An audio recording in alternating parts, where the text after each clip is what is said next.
Hello everyone, welcome to another episode of Prime Take. Today we are having a conversation with a former Black Stars international. In fact, his outfit, I'm sure, reminds him of his early days when he started out his footballing journey, where he grew up to represent the country at the highest level of continental football.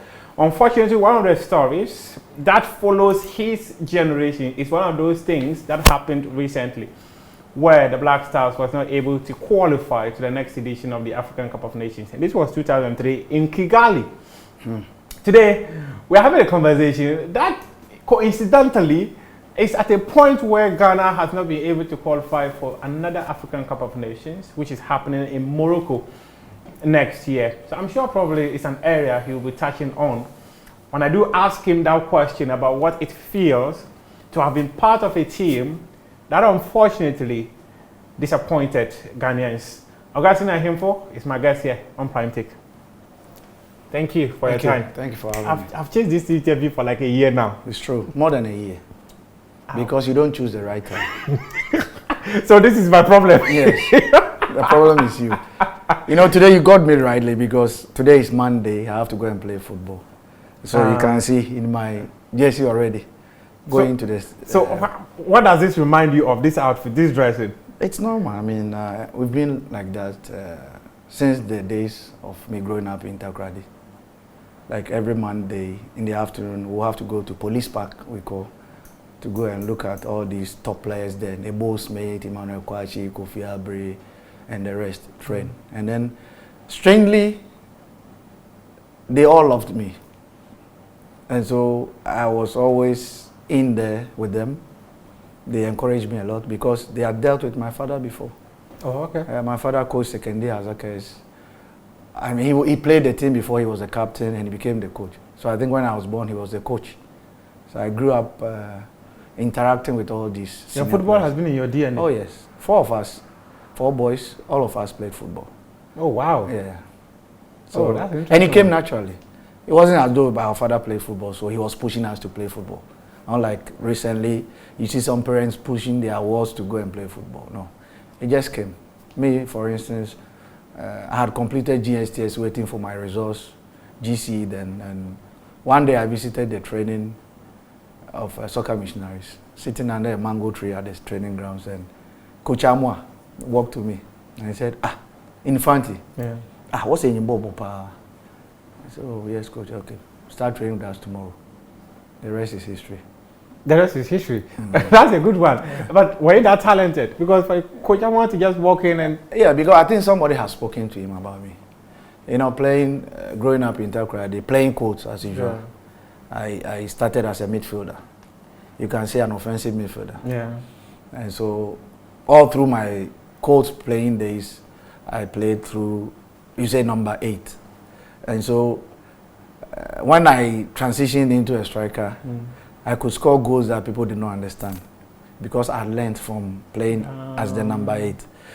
I could always pop in the area without you noticing me. Yeah. So it was so now I'm old, and if I'm playing at the back, because now when we go, I play at the back, and because you don't want to run. Not like that. I think I run more than most of my colleagues now. Oh really? Oh yeah, because we've put on weight and all that. So I run most. So I have to be at the back to cover them. But it's because of the knowledge I had playing in the midfield, the eye for making those covering at the back. So I prefer playing there. It also gives me the opportunity to run more and to train more. Yeah. Because most of the colleagues will have the ball, play with it, pass the ball and be walking. But I would prefer to be more engaging. So naturally, has football always been that thing in you? Yes, I think it was a natural thing that was given me by God, but you just have to work on it. And so I have the eye, let's say, to scout, to be able to identify what a particular team is trying to do, and then could plan towards it. So if I observe a game, I'm able to immediately pick what the other team is trying to do, and then we'll have to get a strategy to outwit them. I'm able to easily do that. You spoke about your You and your siblings, like 4 of you, right? Yeah. You grew up from a very good home, a very good background? Yes. My father was very strict. Never will strike you or anything of that sort. But even with a look, you'll be able to notice that. Those looks. Yeah, something is the all right. eyeball alone is enough to give you a message. My father was a very calm person, but very like firm. yourself? Very firm, because I remember Uncle Ben Kofi, when I served on the technical committee of the FA with him. Yeah. One day he called me and said, Augustine, in our local, the Infanti, Maminka said, you know, he was a stammer. Yeah. Usubanti da papa. Like, almost like my father. And you have to be very careful, because over here, those of us like that, people don't like us. They think that we are too open, we speak our mind. No holds barred. Yes. So, you're careful.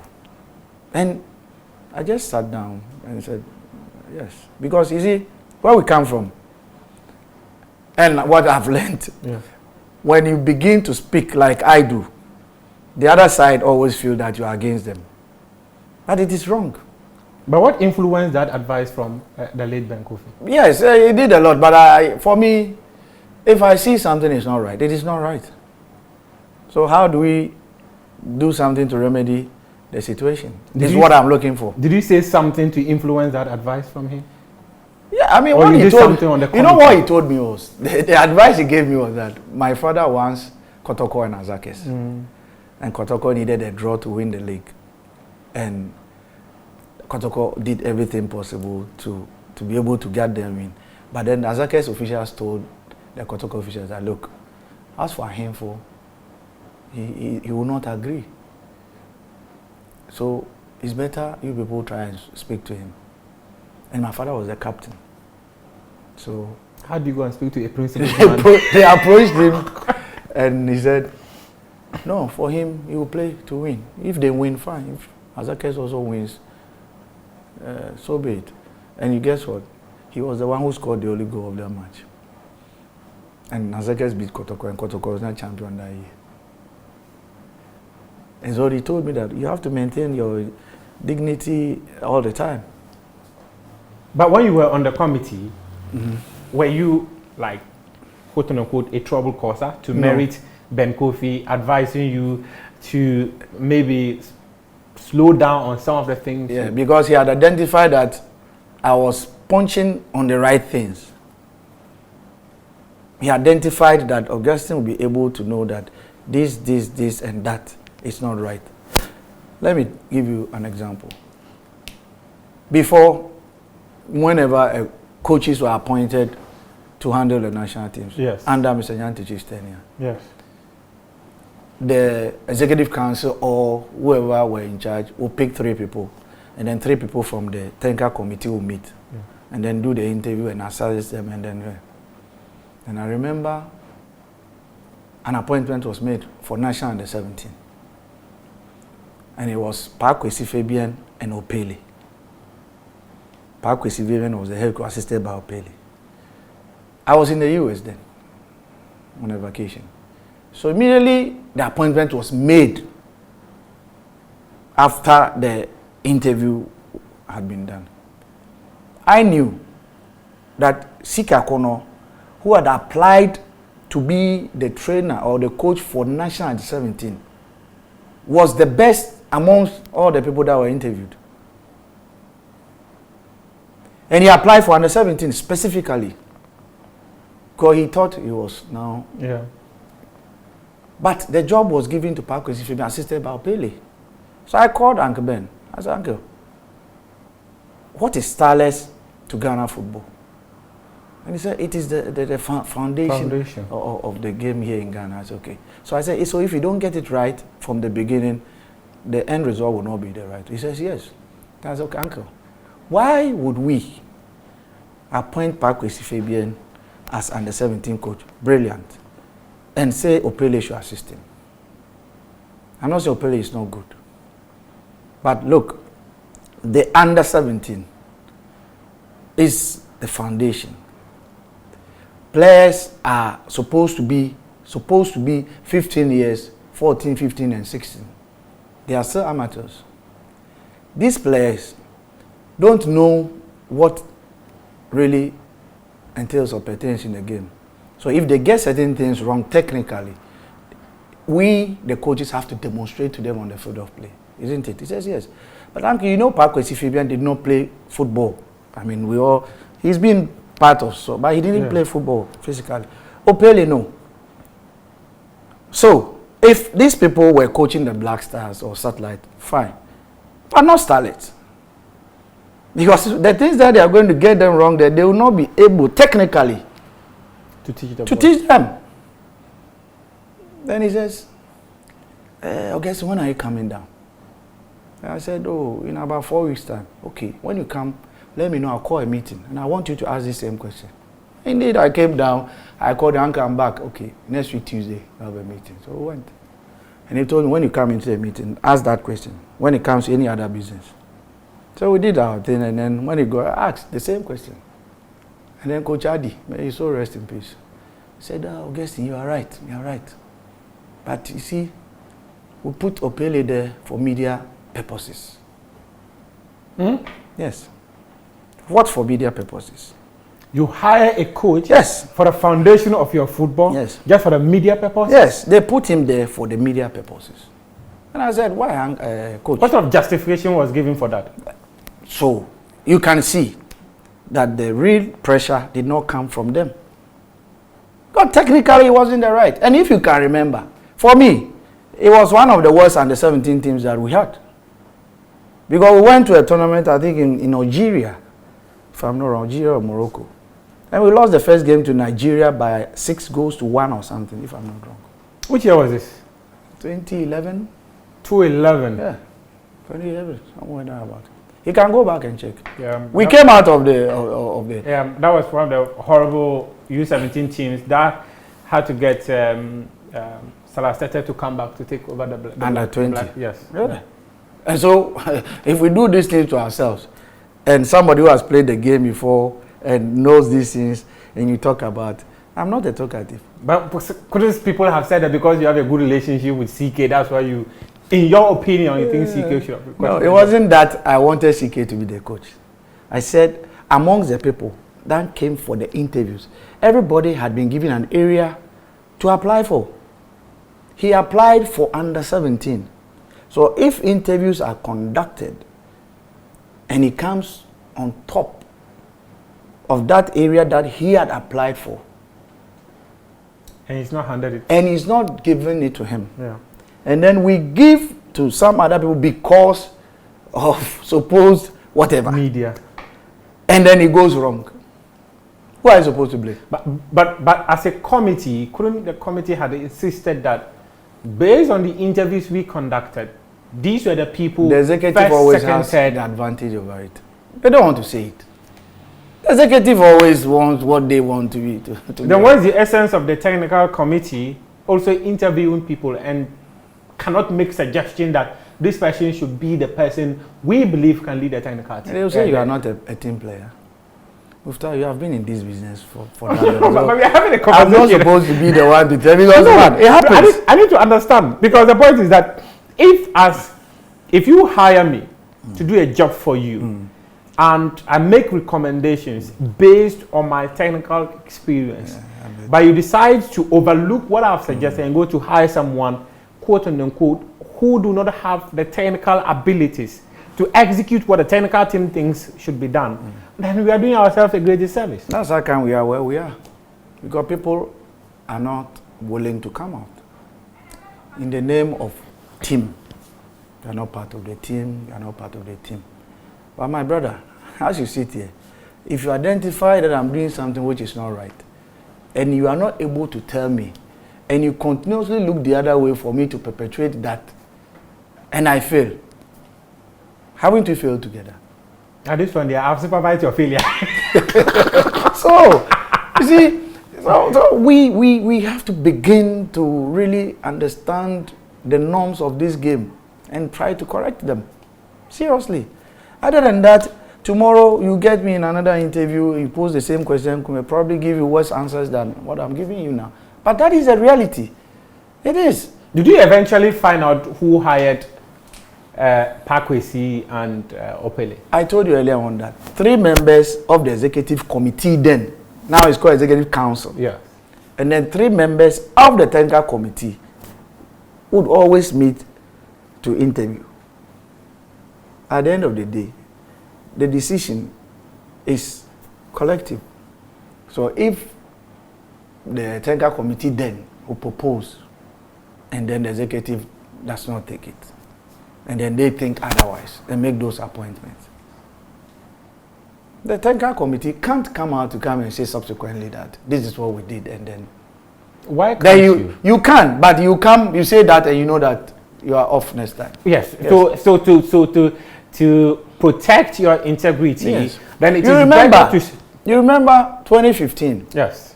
4 years after serving 4 years on the technical committee of the FA, I was moved to the under-20 national team. Okay. As a management committee member. So I was part of that selected team that went to New Zealand. And you were beaten by Mali. Yes. And guess what? You see, these are the things that I don't understand. As a committee member, 2 or 3 persons from the committee are supposed to be part of the team at any time that they travel. But you have me, Augustine Ahinful, who has played the game before, has played under 20 all the way to the final. We have won the AYC. I was the top scorer. We went to the World Cup. I was one of the top scorers. I think we were 2 or 3. But Zambrano from Colombia won because he played fewer matches. Who has transitioned to becoming a coach? And also, and you have to add a calf license A, isn't it? Yes, and then also a member of a committee. And then we were in training camp in Turkey when we were going for the AYC in Senegal. I was with the team in Turkey because they know Turkey was my base and they needed me to communicate with the language and all that. But when we were going for the tournament in Senegal, I was dropped because supposedly I had traveled the team to Turkey, so I could not. Some other committee members should go. But you have to bear in mind that I have played the game before. I am a coach. And so if I'm a member of the committee, I can even assist the coach in terms of when things go bad, technically. The same thing happened. We went to Australia for pre-tournament camp before the World Cup. But I wasn't part of the team to New Zealand. So I had to return to Ghana while the team was in New Zealand. So after the World Cup, when we came back, a radio interview somewhere in Takrady. At the time, the election was upcoming, the GFA elections. Okay. And then this should be August 2015. Yeah, somewhere there. August 2015. And so it was this regional, you know, before they would do the regional. Yeah, the RFAs and all that. And the Western region, my own area. The chairman then, who lives partly in Ghana, partly in the US, some other people wanted to contest him. And those people were disqualified. So I happened to be in Takrady area and I was called on a radio program. And I said, this election is coming on and blah, blah, blah, they've disqualified. Then I asked the question that what was the criteria? And they said, some other person who was supposed to, like yourself, me, we are in the same team. You are the chairman, I'm the vice. And when he brought his documentations to be endorsed, you, the chairman, was not there. So I, the vice, signed on behalf of the club. And so that the person was disqualified because they said the chairman did not sign. But I'm asking myself that, were they aware that that person who signed also belongs to the club? If anything at all, they could tell the person who brought the forms that, look, it wasn't this man who signed, so take it back for him to sign. And in the rules, it allows that. So they disqualified them. So as the guy posed the question to me on air, it just came out naturally, infanti, that, Charlie, you are corrupt.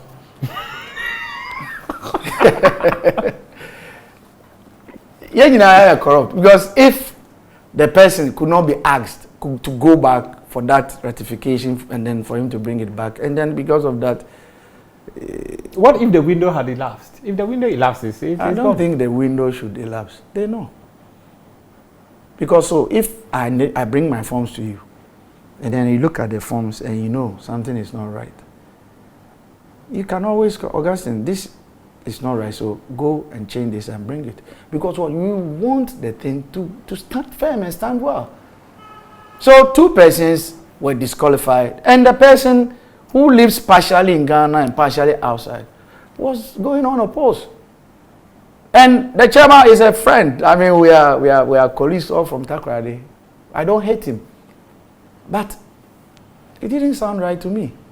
Allow people to come and contest, and then win, and everybody know that you've won.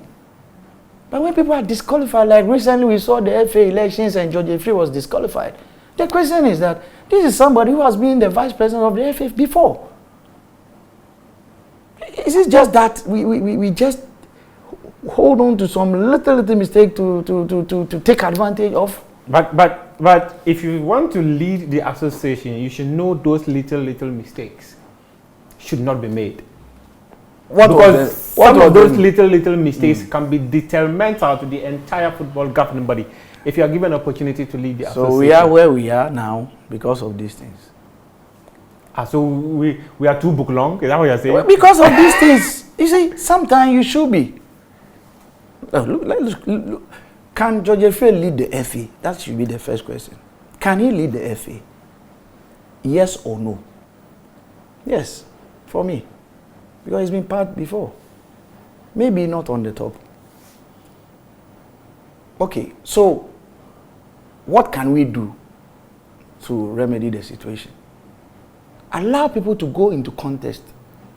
Not like unopposed, but allow people to contest those people that you feel that they want to be there.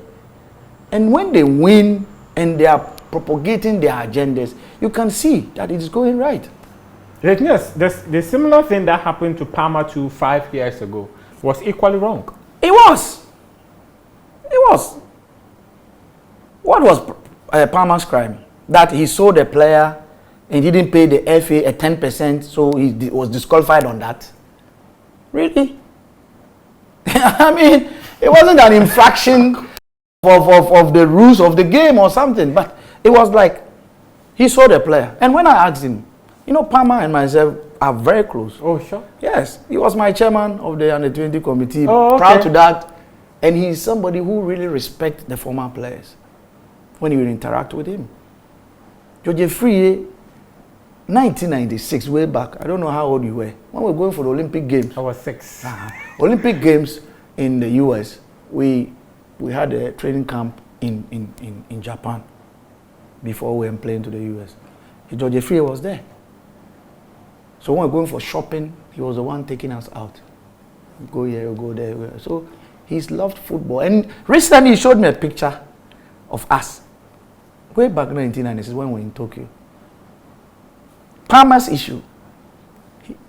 A player was transferred on loan from his club to Frank Veros. Yes, in Hungary. I wrote that letter to FIFA. So that player played after his season, spotted by the club in Belgium. And then what? The FA was refusing to issue a license or ICT. FIFA gave provisional license for the player to go. So if FIFA gave that license, no, you had no right to hold on to the boy's transfer. The boy should go. Fast forward, that FA collapses. A normalization committee sits. And now they say what? He has to go back and come and pay a 10%. That, if Ghana had issued that certificate, would have come to Ghana. Back to Ghana. Ghana did not issue the transfer certificate, Massa. So, I think that there could have been a dialogue. How do you remedy this? Is this person going to come to help Ghana football? The answer was yes. What about his comments on radio? But Ghana did not pay indemnities. That's why we didn't qualify for. You see, sometimes it is him. World 2008. It is him. The World Cup 2018 rather, yeah. It is him. He chose to make those comments. But someone with integrity shouldn't be making such comments. If you want to run an association, like when power corrupts you, when you speak, you don't think. Excuse me to say.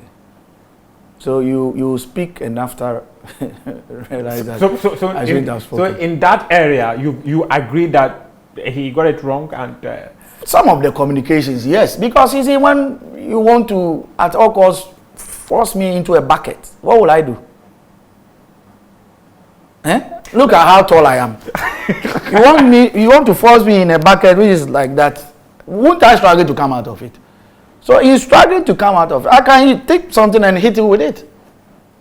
To be able to. So he also felt that he had to come out to defend himself.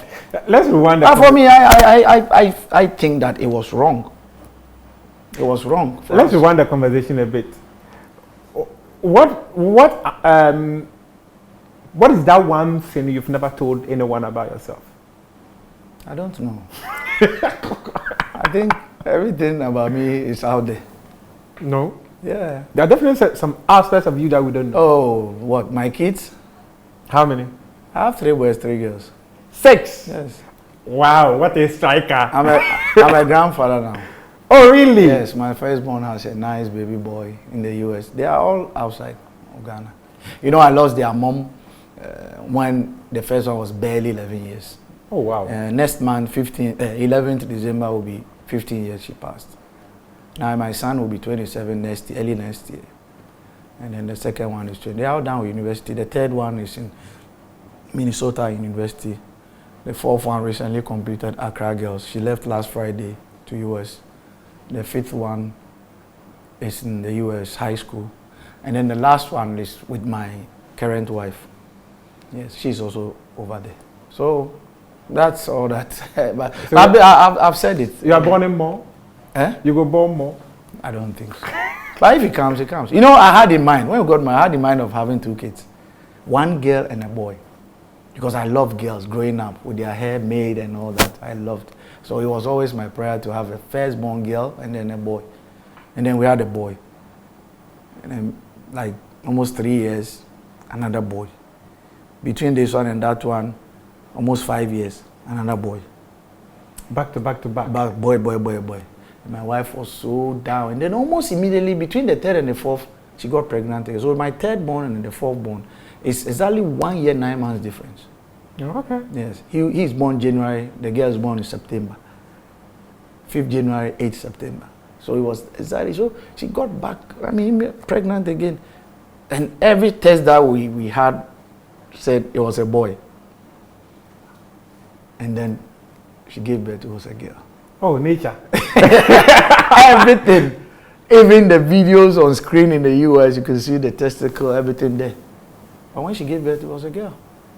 Nature? Yeah. Nature finally gave you your girl? Yeah. So you can strike. Yeah, when I had the girl, I was overjoyed. But the 5th one also came. And from nowhere, I don't know. Maybe it was God's doing. Because there's a lot of stories behind. Maybe that is my secret I don't want to share. I will share it on another platform. When we come to religious platforms, this is not a religious platform. No, let's have that religious conversation. No, in fact, I'm interested. I'm interested in the wonderful hand of God in this. Oh yes, because you see, I had decided I didn't want to play football again, 2008, because I couldn't run from here to there, and then my knees would be swollen. It was like, you see, like, it would be shaking as though there was water in there. And it happens playing football, once every now and then you have to go, they will drain the water out of the fluid. And then 2008, I said, I can't deal with the pain again. And I didn't want to have any operation, so I stopped. That's how I stopped football. So for 3 years, I couldn't play Monday Stars. I couldn't run from here to there. And because I couldn't run. I'll go to training at the Balishi Park, my friends Osekofo and the rest will be playing, I'll be sitting there watching them. So one day I went to church on a Sunday, and as we're doing the worship songs, the woman who was singing, who was not a pastor, just said, I've seen that the Holy Spirit has entered here and is holding somebody and they are healing that person. They are holding the person's knees and they are healing the person. So as I stood there, I just said to myself, oh God, I wish it was me. All my friends play Monday Stars and I don't play soccer for 3 years. I wish it was me. So I just prayed that prayer. And then after the worship, I decided to walk down there to go and get a bottle of water. So as I walked towards the gate there, somebody tapped me from behind. And when I turned, it was the woman who was on stage singing. I said, Mr. Ahinful, hey, can I speak to her? I said, why? He says, what I said was you. As I was singing, the Holy Ghost opened my eye and I saw two angels. One was leaning left and the other right. They were shaking your knees like this. So I asked that, what are they doing? They said they are healing you. I said, yeah, that's why I stopped playing football. So wow, then the God is doing something. Do you believe in this anointing oil thing? I said, so buy one there for me. There's a woman who sells it. So I bought a small bodies olive oil. She prayed over it and gave it to me to just use it on my leg. So I came when I applied it 1 or 2 times. I just put the oil somewhere. Exactly a month after. Exactly a month after, because it was a Sunday. The month, that day was a Monday. So I just put on my shirt like this and I went to the park and I was playing football. Everybody was, Augustine, have you been training secretly? I said, no, I'm healed. Wow. Yeah. And then this last born girl that I'm talking about. So when I came home 2000, that I wanted to stop football. I think a month or 2 after, my wife said she was pregnant. I said, you say you have your girl. You have the girl. You're going to do family planning. You know I'm a striker. I can shoot and come from angles. Any angle. And then she says, I didn't know. Then I didn't know women were secretive. Like, she brought out a diary. Everything that had happened between ourselves since I met her is in that diary. So she said, oh, you know, you came to from Turkey on this day. I had my menses on that day, so I was safe. So when we had sex, I couldn't have been pregnant, but I'm pregnant. I said, oh, no problem. She said, no. People will say that we are giving birth as well, we don't think. Because you have 3 boys and a girl, you want to. I said, but you are a married woman. He says, no. So she went to see the doctor and he was terminated. And then I went to US because my leg was not rest. I went for a checkup. And then I came back after a month, some weeks down the line, I came. And then some 2 months down the line, she said she was pregnant again. I said, madam, you have Ola Body Williams here, and you are doing all things like that. You have a striker at home. And then she says, no, the same thing happened and blah, blah, blah. I said, oh, yeah, keep it, no problem. I mean, God gives and then she carried the pregnancy for like 3 months. And then one day I was going for an all-night service. So when I got there, I picked my phone. I wanted to put it in the letterbox there. Yeah.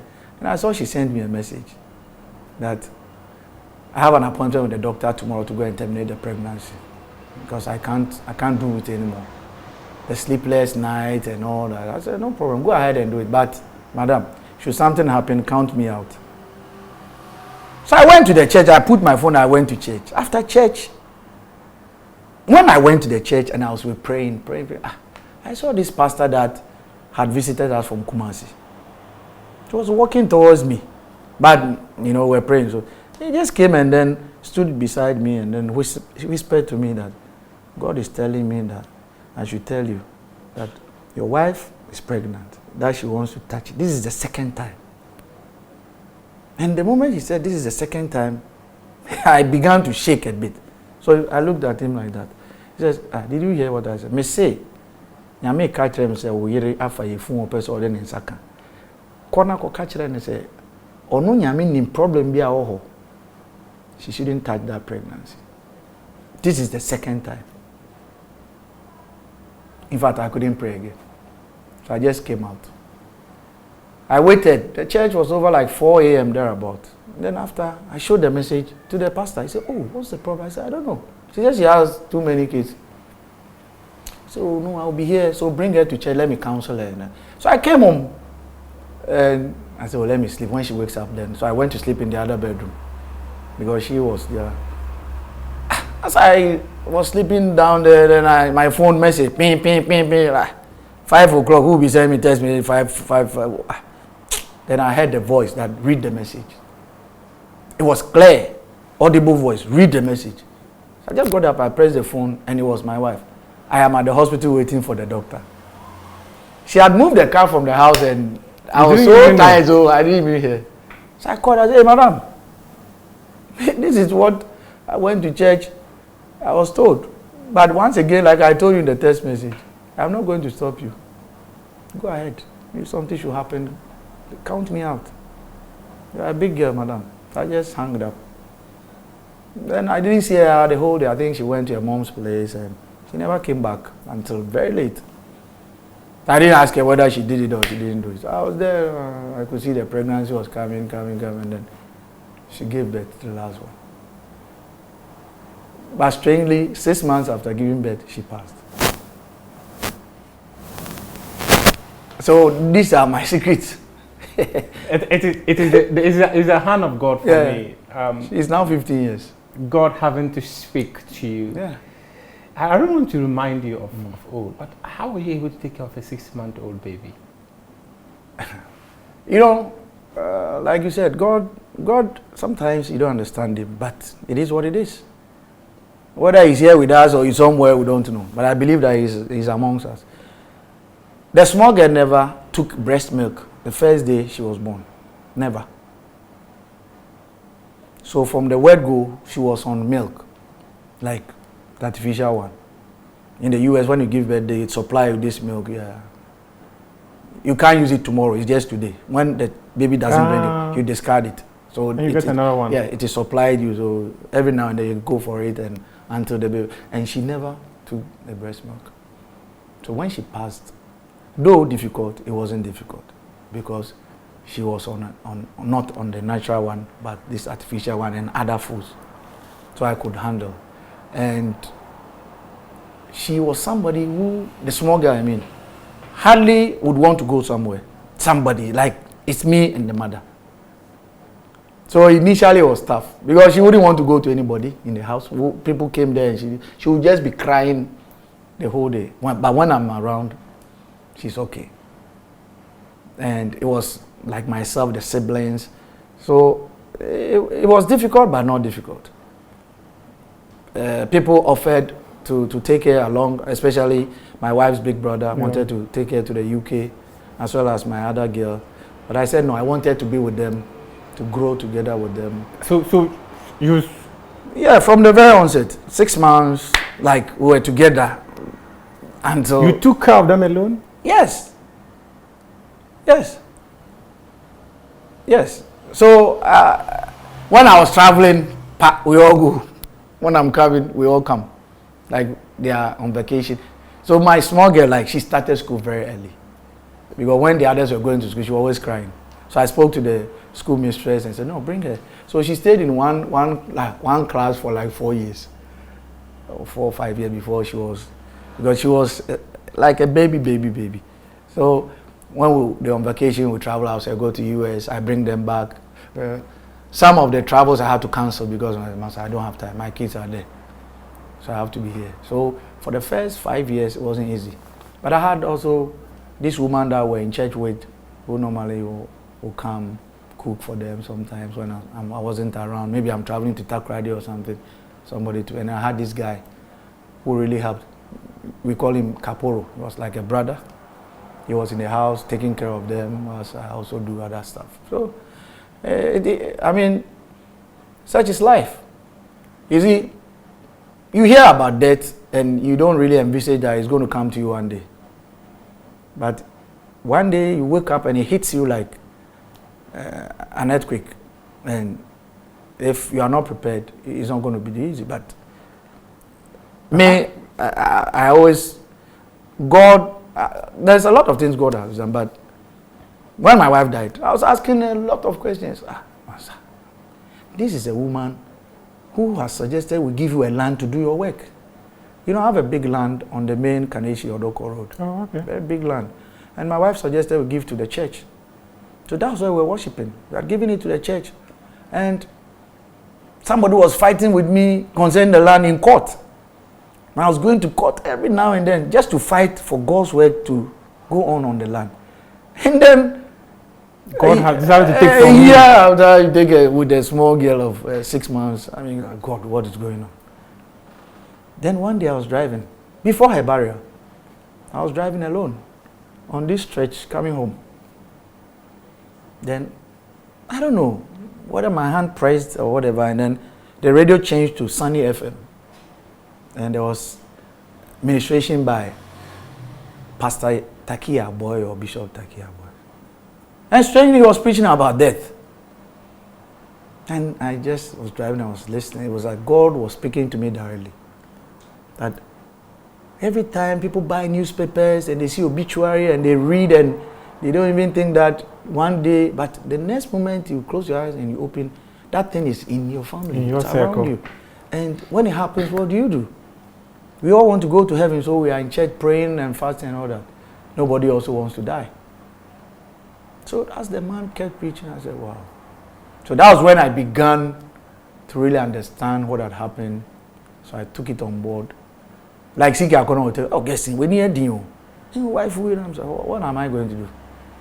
You want me to go and put my head on the highway for the articulator to come and run over me? No. What would become of the children? There are kids to take care of. So in as much as I'll stay in my room and grieve, when I come out there, I have to put up that whatever.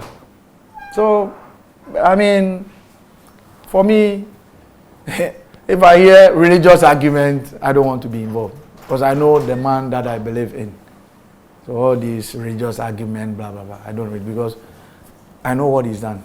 And I really don't want to. God has really laid his hand on you. Yeah, I know. Because to have been able to go through this It's not easy. quite a difficult period for anyone to experience. And having kids, handling them alone. I'm a grandfather now. Wow. Wow. Wow. A young grandfather. Hey. In fact, I'm even short of questions. I didn't even know what to ask again because you are really a strong person. I'm not sure CK got it wrong when he says that we need a D. He didn't get it wrong. No, you have to be. You have to be. Look, in my family, everything. I mean, I'm somebody that you can't just come and gossip about somebody to me. Because you see, I will always want to know the truth. I'm going to ask. So when you come and talk like this person has done this, and you tell me that I shouldn't even also ask, then it's better. Yeah, man, don't go and ask the person. So my family members, some of the matters, before they tell me, they want to go around it and see how we're going to tell this man. Let me just sorry. An uncle of mine in the village, right? One of them is now late. There's one who is a dressmaker, a tailor. We call him Uncle Way, right?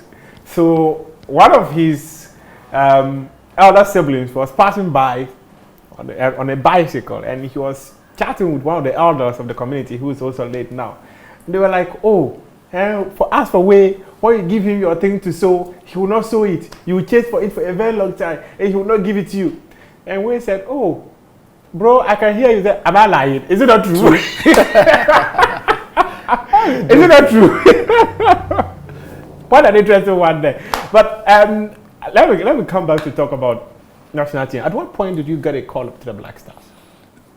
I think it was a transition when we all came back from the Under-20 World Cup '93. Okay. Yeah, so I was playing locally then, Goldfields. So my first call up was when I was playing for Goldfields.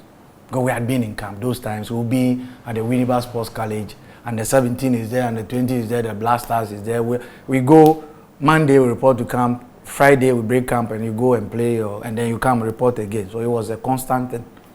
So my first call up to the national team proper, which is the Black Stars, was after, because we gave good account of ourselves during the World Cup Under-20. Yeah. And the next level was to transition to the Black Stars. So it was just...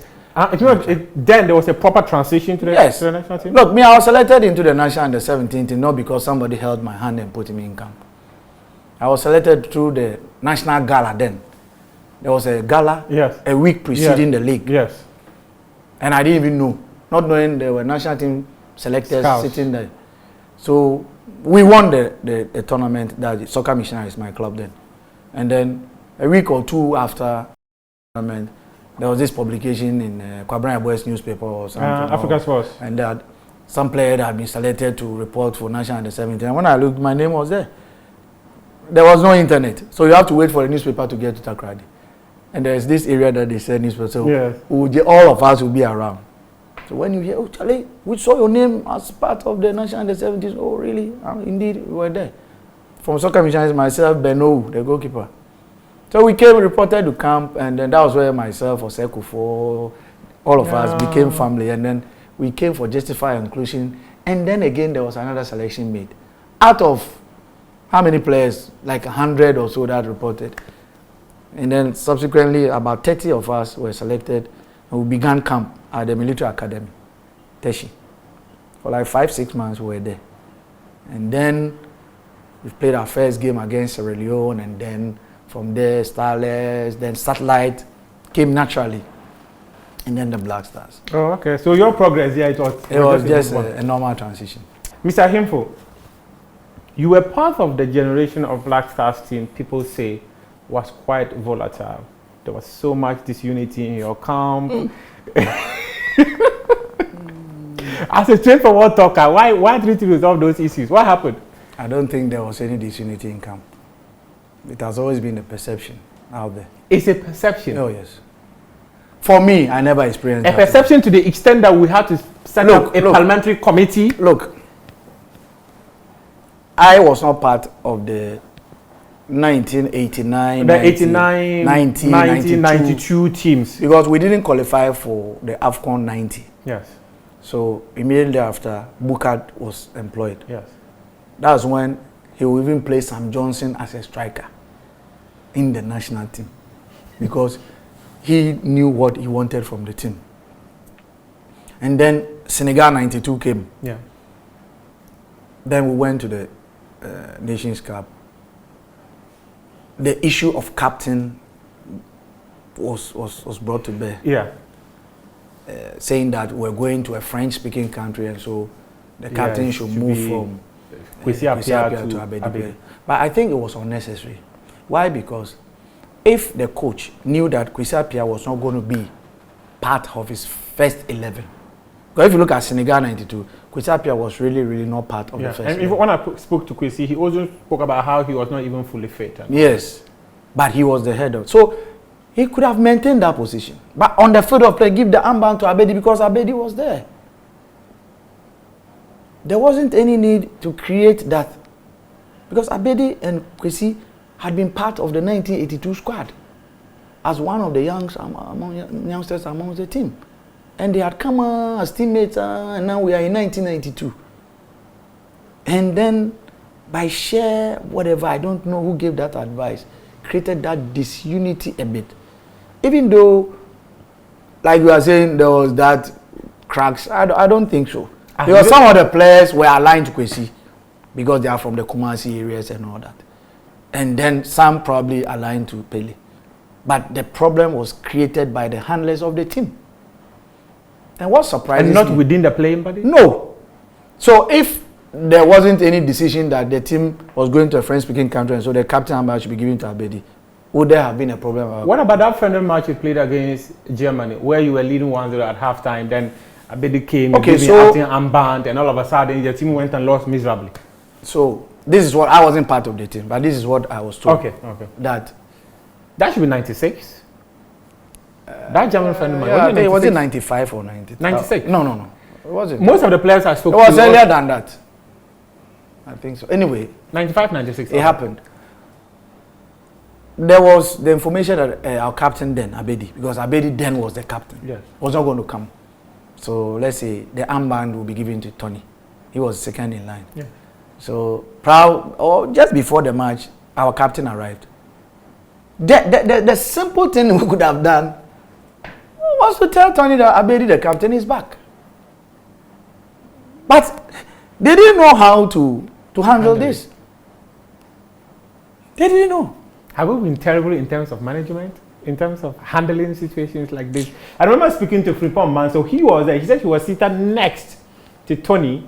And when Abedi arrived, they were like, oh, Abedi has come. They didn't know how to tell him to bring the armband. So it's the same time saying? Yes, so he had to get down from the car and go and give the armband. So why should that be an issue, Muta? If the captain, supposedly, was not going to turn up, so you are the captain, made the captain, and then just before we leave, the captain comes, what happens?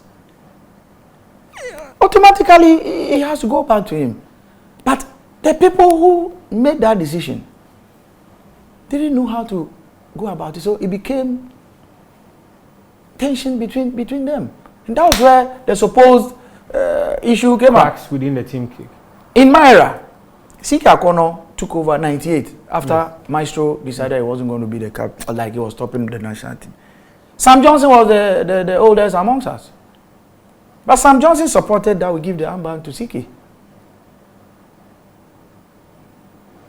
Assisted by Sekufo. Yes. But Sam Johnson was much more older than these players in the national team, that he could have been the captain. So naturally, we all voted for CK.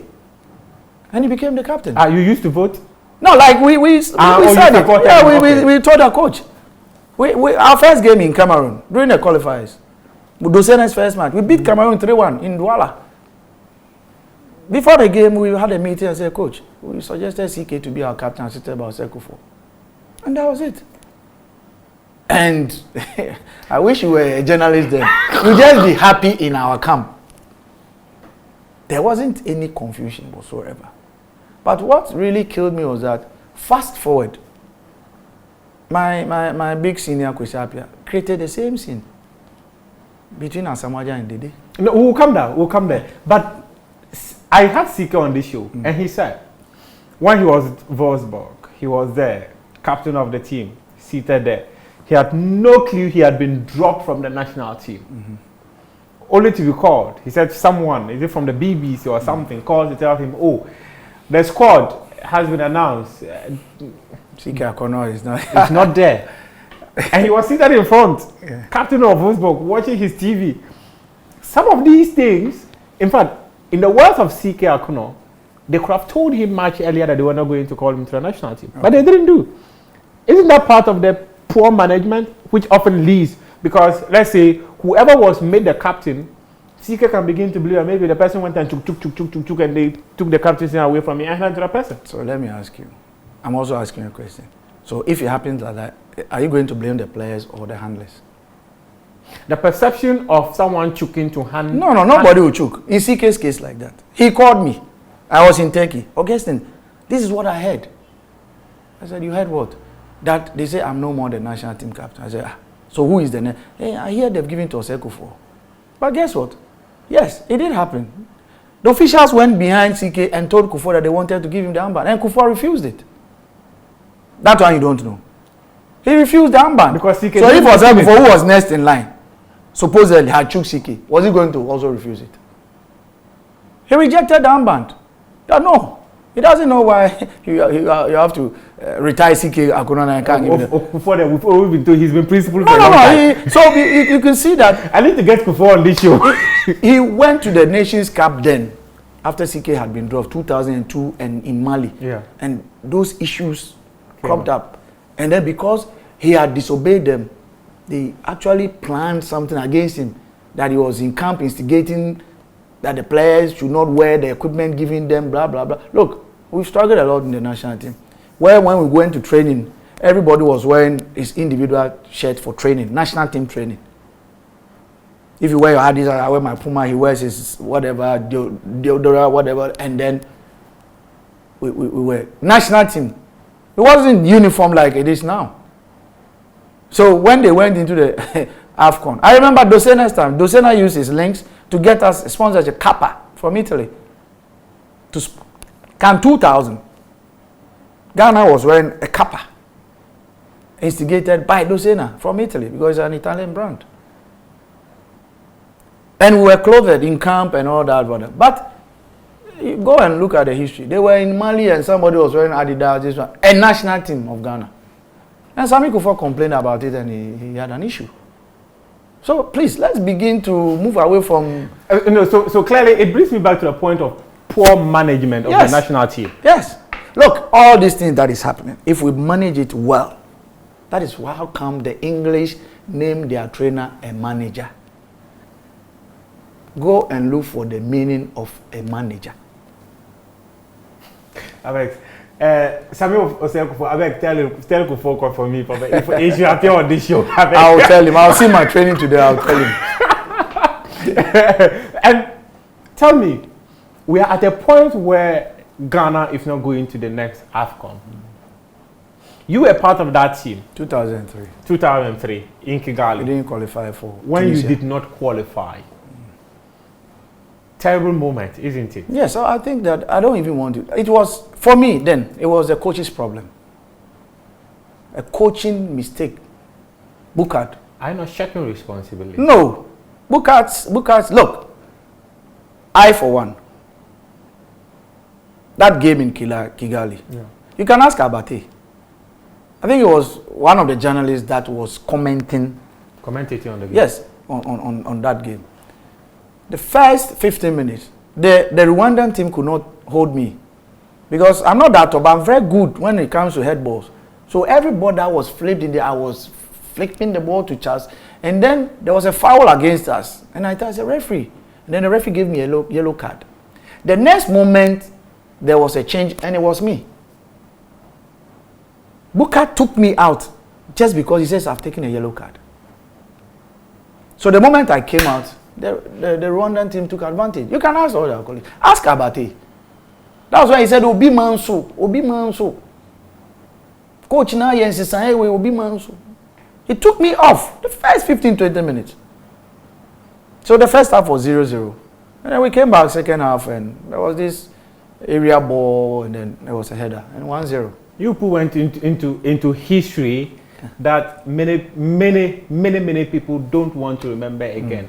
Which one? And that's the history we are talking about. The last time we qualified to the AFCON, or we failed to qualify to the AFCON, was 2003, and that was your generation.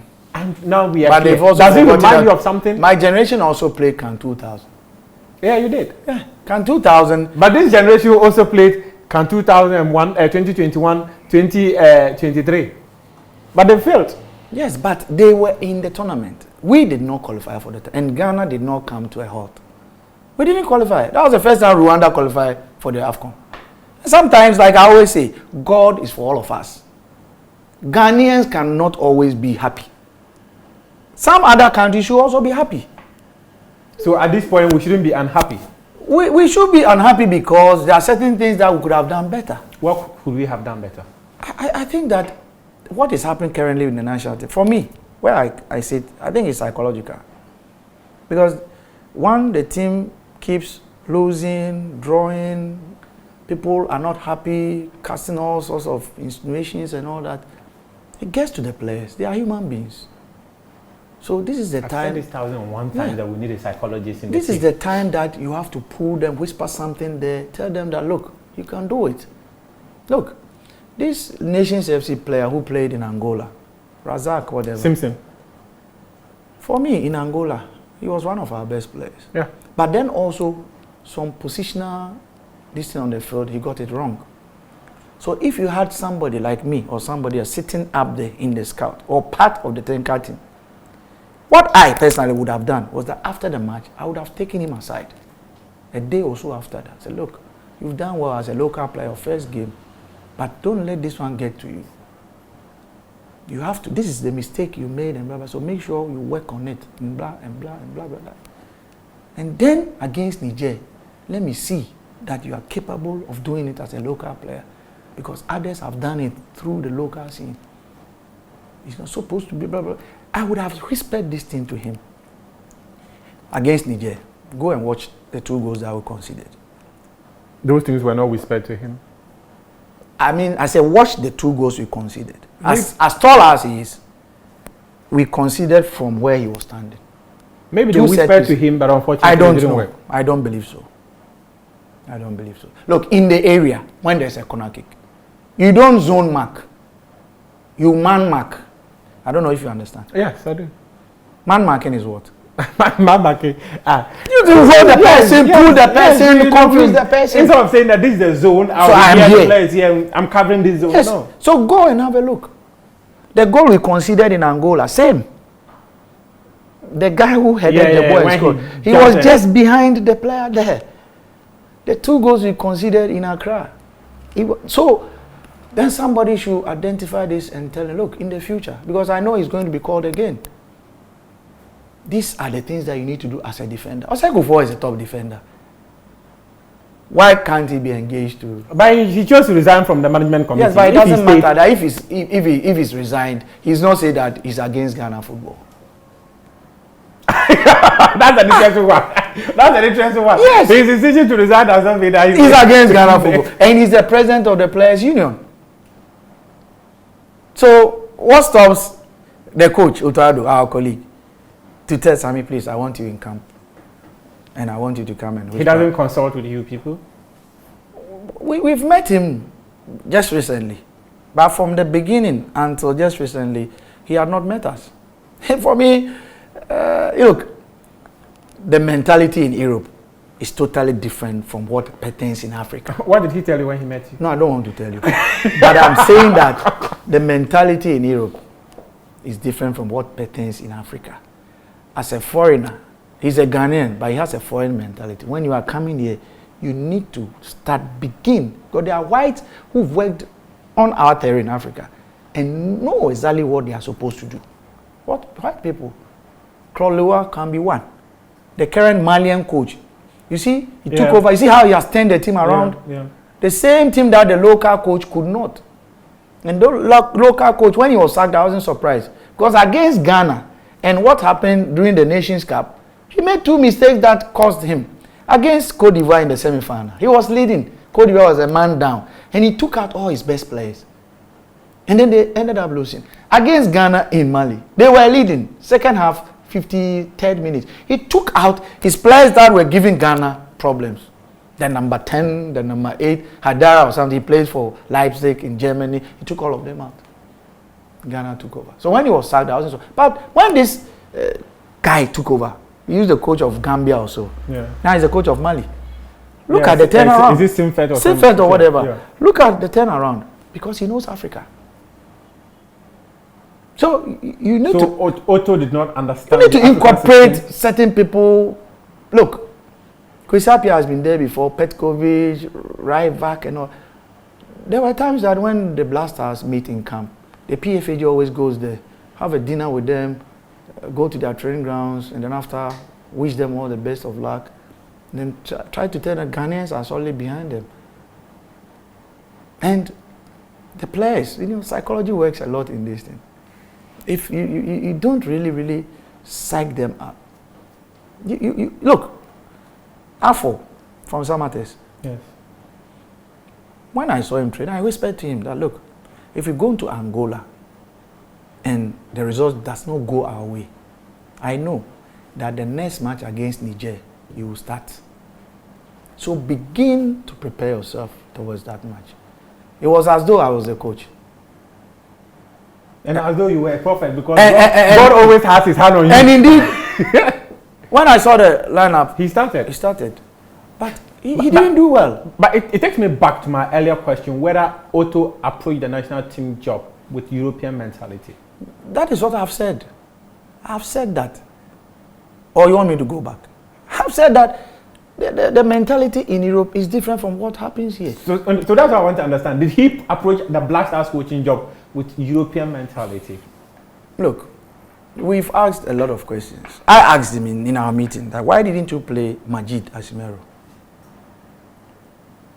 But he said that, yes, he was right to say, but, it was like he needed to put more in training, like, you see, that typical German, say camp, like you have to fight and all that. Look, you meet only 2 days. You have 2 full trainings before a match. The players play in Europe. They report maybe Monday. We are playing on Thursday or Friday. So you can have them maybe 2 sections or 3 sections. What fighting again are you talking about? So, some players would fight so much in training, but in the match it's different. I've played with Giovanni Elba. I don't know if you know him. Yeah. He's a Brazilian. Yeah. I played with him in Grasshoppers before he went to Stuttgart and Bayern. In training, you don't really see that much from Giovanni. But in the match, he's an animal. So there are players who are like training players. But in the match, because look, in training, who is there? But in the match, you have all the supporters to shout and insult your family and all that. Look, you need something else. Why have you not taken coaching full-time job? It's because of the way coaches are treated over here. How are they treated? They are not treated fairly, I'm telling you. How? Don't tell me you don't know this. You don't expect me to say anything. No, we're having a conversation. How are coaches treated? You have dealt I'm not a coach. I would not understand how coaches are treated. Coaches in this country. And I have. Yeah. I've spoken to many coaches. I've had personal relationships and they've told with you coaches. exactly what their problem is. All of them will say that, oh, there's no problem. When they leave, they say there was a problem. But when they are doing the job, there's no problem. When they go, there's a problem. I don't want that. If there's a problem, I'll say it. But you've gone to do your coaching badges. Craft license A. You are using the coaching badge to play Monday Stars. Look, I think I'm better off where I am now, for now. For me, I didn't just do license A. I did license C, full course. I was supposed not to have done it. But at the time, I was a member of the technical committee of the FA. And as a resource person also for that training. And that was the first CAF license C, CAF recognized coaching course in the whole of Africa. It was done in Ghana, 2011. The course assessor was a Sudanese. And then I did license B. The course assessor was Shaibu Amedu. May he so rest in peace. And I did license A. The course assessor was Shaibu Amedu. So the course assessor comes to Ghana. After you've done your first 2 weeks of training, then the assessor will come. He will be in camp with us and will be assessing us. And everybody has to stand before the class to present a program given you. That look, if Muta, you have given a warm-up, how are you going to set up your warm-up? You go on the board, you indicate everything, and then you stand there to say. I'm not sitting here to brag. You can ask my coaches that I've done. License B, I was presenting my program behind Duncan, Coach Duncan. David Duncan. And you know the way Duncan, yeah. He won there, and then the man got and said, no, okay, you said, okay. The next person I went there. I started presenting, not even 1 minute. He said, no, listen, Uncle Ben, this gentleman has to be looked at. This is coaching. Practically, you go there, go and look for what you are looking for, and then you are gone. Class, clap for him. Then we move on. And then when I did license A, you can ask CK, myself, CK, and one guy from Kumasi were put together because you are put in groups. So we went to watch a match at the Accra Sports Stadium, and we were asked to look at the team, what they were doing. And then the next day, we'll have to present it to the whole class. We had been groups. So I was sleeping with CK. Okay, in Charlie, I said, Master, I'm tired, let me sleep. So I was, you're serious, I'm tired, Master. Because you see, the topic given us, it's in a book that Uncle Ben Kofi had written. All that you have to do is to read, pick it up, and put it together. So he and the guy were struggling, and they also slept. So when I woke up at dawn, and I put everything together. In the morning, we were going for breakfast. We were the first people to present. Went to breakfast. After I said, Capito, Charlie, you better present it. Okay, I said, yes, we are going to present it. I will read. So when we go, you stand there, this man will stand there. But keep the one that you people did. We are giving you another chance. So if you are presenting, you get it wrong from, because if you get it wrong from the onset, then problem. So when I get it wrong, then we said, oh, this is what we actually wanted to present, but this one also came up. Okay, so CK had it with him. Abedi Pele was there. He was part of our group. Uncle Ben, all of them were sitting there. So CK was there, the guy was there. I introduced my team. This is my colleague CK Akono, this. And the topic given us was that. We are supposed to do this, that. I started and the man got up. This gentleman cannot cease to amaze me. Our own maestro got up. He said, so far, this is the best presentation that we've had. Because prior to that, people had presented their own. So, coaching is practical. All this internet thing that we see coaches holding a laptop by the bench and iPad, yes. But the practicality of what you're doing should happen on the field. So if you are holding all these things, and this is what the administrator wants to see. They see people with all these iPads and all that, and they think we are nothing. Mr. Ahinful, I have 3 questions to ask. 3. In the last 5 years, Kwesi Appiah's contract expired. We let him go. CK came, fired September 2021. Milo came, unveiled September 24, 2021. Fired by February 2022. Otto came, took us to the World Cup, said he wasn't interested in the job. He left. Chris Hughton left. Otto back. About 5 or 6 separate coaches that we have had. What do you make of this? Because many say the technical inconsistency of our national team is the reason why we are here. I think that those who are hiring should also look themselves in the mirror and ask themselves that, have they hired well? Maybe should we have sacked or let Kwesi Appiah go, or should have allowed him? But Kwesi Appiah's contract expired, so that one, if they choose not to but renew, it's the same. They chose not to renew because they didn't want him. Is it not it? Yeah. So I'm saying that if they had allowed, okay, fine, we just took over office, even though we actually did not have him in mind. And in fact, he won the first 2 matches. Look, so let's give him a bit of time. After winning 2 matches, let's give him a bit of time. CK Akona was assisting him. If possibly, bring other people on board to come and push them so that we'll all be on our toes. But he left. CK came. He didn't have the time. Then the white man came. Milo. It was wrong. We left. Otto took over World Cup. He said he wasn't ready then. The one who really disappointed me was the British guy. Chris. Not that he's a bad coach, but because he had been part of the team before, he should have known certain things in the team.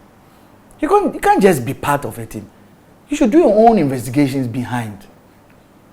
Knowing very well that you came because there was that opportunity before Otto came in. So there was still that opportunity. Should Otto leave, you can be hired. So what do you begin to do? You begin to have your own investigations, know how you can work with these people. But he didn't. He took over and it was, I was speaking to somebody close to the team, and the things that happened in Ivory Coast, I can't share because some of the things that I heard. But anyway. And then the juju things? No, it's not the juju. Technically, the changing of players, somebody thought that Muftar needed to come on. All of a sudden, he realized that this man was the one coming on. And asked, what is he going to do? So somebody else had said that, no, that person should come on. But that's by the way. And then Otto comes back. Otto came back. He should have known. I don't think that when he took over or took us to the World Cup, everything was rosy, okay for him. He should have known the things. He took us to the World Cup even without winning any game. Yeah, but I'm saying that he should have known the things that he had encountered privately, because maybe there are certain things that he can't share with you behind the scenes. But I always say, Muftar, that the things that myself and you sit in our comfort to plan, to want to execute, there's always 2 results that will come out of it. It is either a positive result or a negative result. So if you go out there and whatever you plan to execute comes out good, it's a positive one. But whatever you plan to do comes out negative, then you have to ask yourself also that the things that we planned probably were not the best of things. So going forward, how do you remedy the situation? Yeah, that's the story. So the FA haven't hired the best of coaches for our national team? If they had, we will not be here. Not the people they hired were worse coaches. No, I'm not saying that. If they did hire and they put proper structures in play, we might probably would have qualified.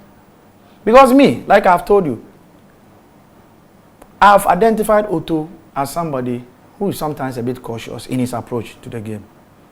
I always see him play 2 defensive midfielders, be it playing outside or playing locally.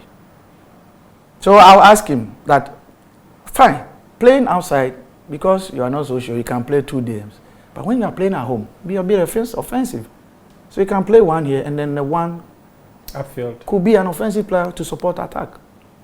But if I see that still, you are playing like Shawusu and whatever in the middle, where the progression of the ball is not progressing how it's supposed to progress, then there is a problem. I have scouted one thing over there. Yeah, and is he open to these suggestions that you have? Oh, that's why I'm saying that. I asked him and he said something about fighting in training and all that. You understand?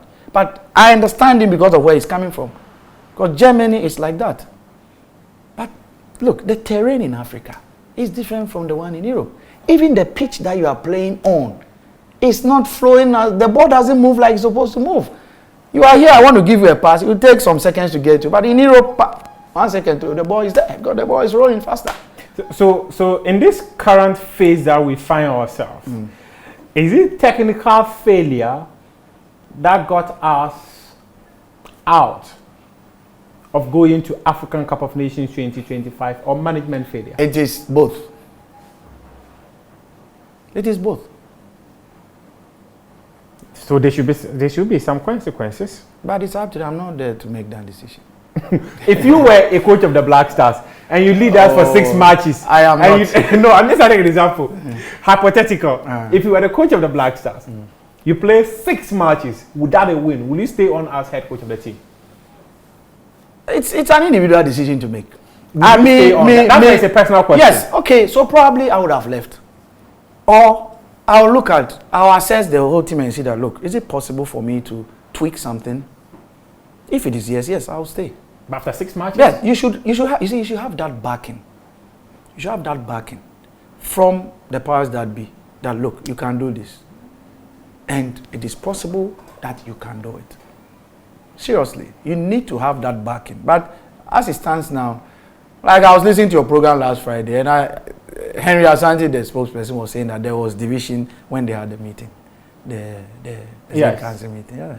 So there's clear division amongst them. Some want him to stay, others want him to go. So, but from where you sit, where do you want him to be? Should he stay or should he go? I don't want to decide for him. I don't want, seriously. If I were there, maybe I'm saying I would have gone. But if you were the one appointing him, would you have released him of the? I'm not the one appointing. If you were the one appointing, I'm not the one. The point is that if you hire someone to manage your company, and in 6 months the person runs down your company, will you fire that person or you will keep that person? Look, I was speaking to a person who was part of the people that I brought Otto. I said, look, even in the corporate world, they do hire sometimes and they fail. Even in the corporate world. In the corporate, yes, they hire people thinking that they will come and do A, B, C, D, but they don't get it right. And I understood where he was coming from. He doesn't like what is going on. But when the person has run your company down to its knees. You see, this is not a financial institution. It is a technical whatever that it can always do something about. And it is a management. That is why. But the point is that failure is failure. That is how come, because it is technical, it should be appreciated that it is technical. The administrators of Ghana football think that they know better than the technicians. I'm telling you. They think that, because I have had an argument with a serious FA member then about Kwesi Appiah, that because of 1 or 2 things they were doing behind the scenes for Kwesi Appiah, that's why the team qualified for the World Cup in Brazil 2014. I said, really? What the heck? We won against Egypt 6-1. Not even with our strong squad, because the center back pair were not even part of the team. Yeah. It was Jerry Akaminko and Rashid Sumala. Because Jonathan Mensah, John Boy were all injured. Who beat them 6-1? You tell me that Mike Leeson was coming back for the first time. Because of long time. Yes. Managerial something behind the scenes. Okay, Azumi even paid the referee. The referee took a penalty against us in Kumasi. Yes. So please, don't say that. You have to appreciate what Kwesi Appiah has done. It's because the administrators don't really appreciate the technical people. When Equatorial Guinea 2015, myself and CK was scouting for Avram Grant. Yes. Our first match, we played 3-5-2. It's my best format when it comes to football. But you should have the players to play that format. To execute. Yes. We played first game 3 at the back. Amate, Awal Mohammed. And then... was it 3 at the back? It was 3. Oh, okay. Then it was Awal Mohammed. Yes. Former Kumata center back, yes. And then we lost against Senegal. Late goal. After we met technically. And I told the meeting that, look, this format, for me, is my best format. But we don't have the players for it. So if the coach keeps playing this format, we'll go out. In fact, I was also told that the FA president, went into the dressing room and said, we know 4-4-2. If you can switch to 4-4-2. I told him in the meeting, George Efrie was the chairman of the If you can switch to 4-4-2 for us to win and go, please, or it's not all of us. And because Avram Grant had been appointed, he should go to Equatorial Guinea and do well. Yes. Not that they were going to sack him, they were appointed around December. Yeah. So go and do well. He was confirmed somewhere December 14, 2014. So what the president told him then, look, Ghanaians like that 4-4-2. He says, okay, fine. If I go and then it doesn't work out, nobody should say, no, you go there. This is what Ghanaians are looking for. Because all of us. I had told George Efie, the chairman of the management committee of the Black Stars, and he had had a conference with the president. The president told him. What happened? Yeah, we went all the way to the final. We went all the way to the final. But guess what? All the way to the final, when we go to the semi-final stage, they said myself and Siki, one of us should come to Ghana. Why? Because we had, like now we're in the semi-final, so we didn't really need. You put your scouting anymore. So immediately he said that. I said, no problem. Me, Augustine Ahinful, I'll go. Because Ike Akono is my coach. And he was already in coaching. No, but Mr. Ahinful, you haven't answered my question on whether Otto stays or goes. Because there's a stalemate at the executive council. And as Thompson says he should go. I've listened to many people say they should go. Football fans said he should go. That's... maybe because you... There's one thing, Mr. There's something said that I disagree with him. Because you put met him now, you don't want to say it. Because no! We met him way back before they even played those matches. No, but the decision is his to go or not. And the decision... So should the FA keep him or let him go? The decision is up to the FA. If I get there in the future, I'll make that decision when I'm part of it. I'm not part, so allow them. No. This diplomatic way of answering diplomatic answer. Is Ahinful. No, look, it is Ahinful. Mukhtar, let me tell you something. Me, I'm one person that if I want I know you are blunt.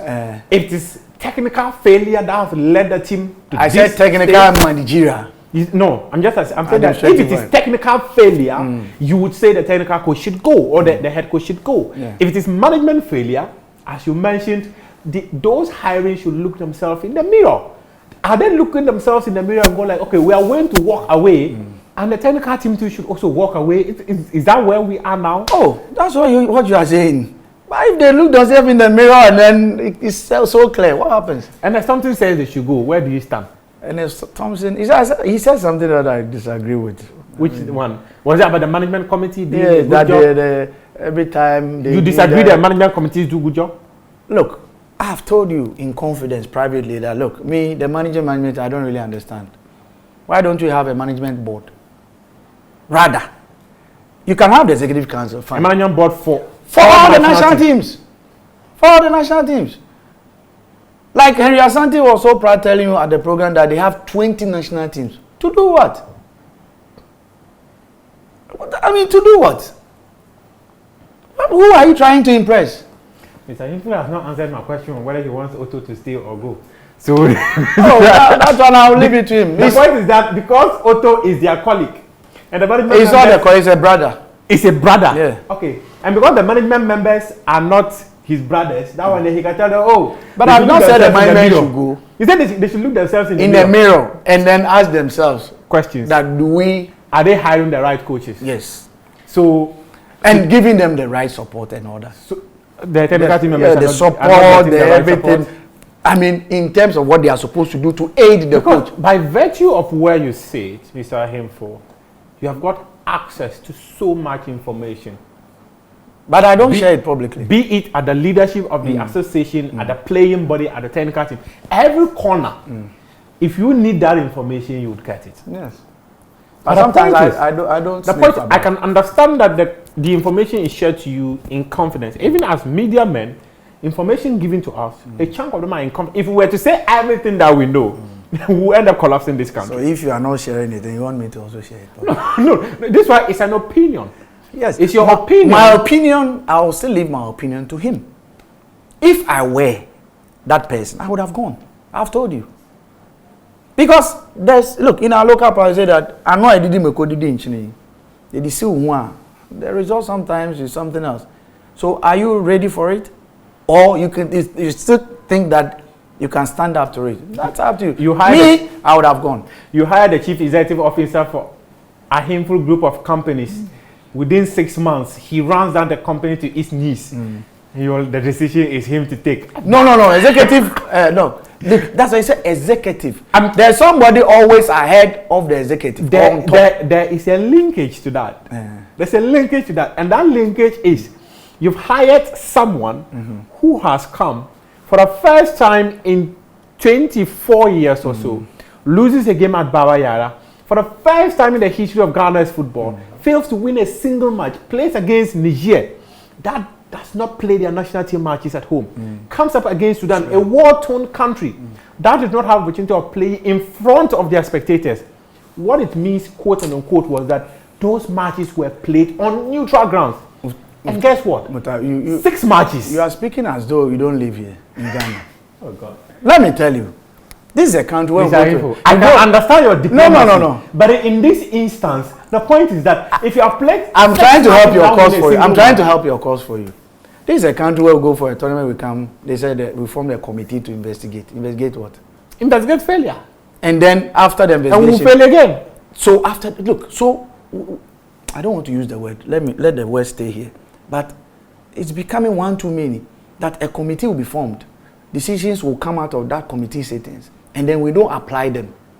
And then now you turn around to come and ask me, who has not been part of that any committee? As an individual, I'm saying that I would have resigned this position as a footballer. But for him, it's who has played to the highest level. Yeah. It's just like sitting down with your very own maestro. Yeah. And maestro says from where he sits, Otto is not good enough. Let him go. That is a huge message that when the next executive council of the Ghana Football Association says, they look at it and say, this no, man. This point, no. Were you here when the LPP MPs in Parliament, about close to 100 of them, demonstrated that they wanted the finance minister to be sacked? Yes. Was he sacked? Nanados said they... No, I'm asking you. No, he was not. So if Augustine Ahinful sits here and say that Otto should be sacked, and the executive council that's supposed to make the decision, do not make that decision, what becomes of it? So why do you think Otto should stay? No. It's just a question I'm asking you. No, I rephrase the question to say, why should Otto stay? Why should the GFA allow him to stay after presenting a 56-page document to the I don't know, because I have not privy to what he presented. A journalist called me last week and said, nah, because Otto, I said, Madam, you are speaking as though you were part of the meeting. Were you part of the executive council meeting? He said, no. So this thing that you want me to speak to, how? I'm not privy to whatever documentation I present. If, as I sit here, I know what he presented, then I can speak to it and say, yes, because of A, B, C, D, that you have to go.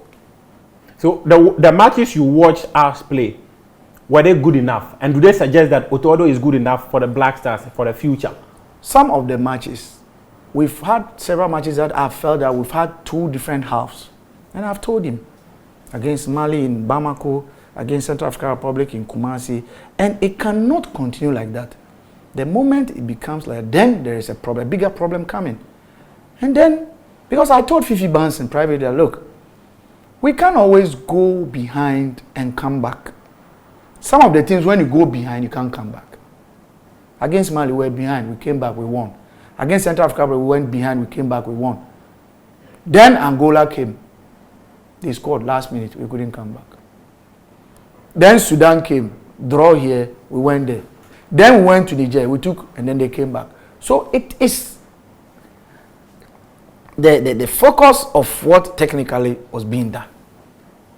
So I will always leave that decision to him. I don't understand the diplomacy because there's no diplomacy here. No, the diplomacy is acceptable. There's no diplomacy here. No, you have been diplomatic. No. Look, because I cannot understand how, in as much as, from where I sit, in as much as I appreciate the decision of the football governing body to go on a long-term project with Otuado. But I cannot in my lifetime say that I've hired a coach. With all due respect to Sudan, with all due respect to Niger, these countries did not play matches before their very own spectators. But guess what? You could not, despite the so-called talents we claim to have. But you are speaking as though there's not the first time to anything. There's not the first time. There's always the first time. You understand? There's always the first time for Black Stars to lose in Kumasi after 20 whatever years we spoke about. There's always the first time that Sudan will not play their match at home and still beat us. There's always the first time that Niger will come to Ghana and beat us. Because we've also done same. Gone to their countries and beating them. Okay, so this is my final question. Yes. Was it right for the FA to bring back Otuado? So the question I also pose to you is that before, look, let me premise my answer on this question. Okay. This was a man who says, whether we do well at the World Cup or not, I'm not going to come back, take your job. I have a job elsewhere. I'm going to do my job. Less than a year on, we say make you come back. Do you know why I'm saying that the FA themselves should lose themselves in the mirror? Before Otuado's appointment, what did they put out there? The criteria for the coaches, they wanted a coach who has coached at the manager at a high level for more than 15 years. So at the end of the day, what they brought us, who forced them to give that criteria or that letter out? Who forced them? But they said they went and revised it. No, but and it was not put out publicly? And they claimed they did. Because, in fact, when I reported that Otto was coming back and I gave his contract duration, I gave his salary and all that, I spoke to members of the committee. It will be interesting to know that some members of the committee did not even know that Otto was a candidate for the Black Stars coaching job. So if you know all these things, you now turn the thing I want to put it in my mouth. And when you say my mouth is smelling. Because you know. No, as a former coach, as a coach, as a former player of the team, and having witnessed all the things that has happened within the team, was it the right decision to bring back Otuado? The decision, for me, based on the criteria they put out there, was not the right thing. They had put something out there that this is what we are, this is the benchmark. And then they went against the benchmark they themselves had put out there. So in the first place, it was wrong. So we hired a wrong coach? Not Otto himself as a person. The people that went and brought Otto did not do us any favor. It means that if they hired Otto, what it also means is that Otto was not the right man to lead the team at that time, because based on the criteria, he did not meet it. Yes, but they brought him, thinking that he will do the magic that he did when we played Nigeria. But it didn't happen. But even when we played Nigeria... So if it didn't happen like that, then they should look themselves in the mirror again. Augustine Ahinful has been my guest here on Prime. Thank you very much for your time. Today, this has been one of the most diplomatic conversations I've had on this show. As I said, most of the things Augustine Ahinful has spoken about are un-Ahinful, because the things we would hear Augustine Ahinful say, today he chose not to talk about them here on Prime Take. I appreciate your time. Thank you. Thank you so much.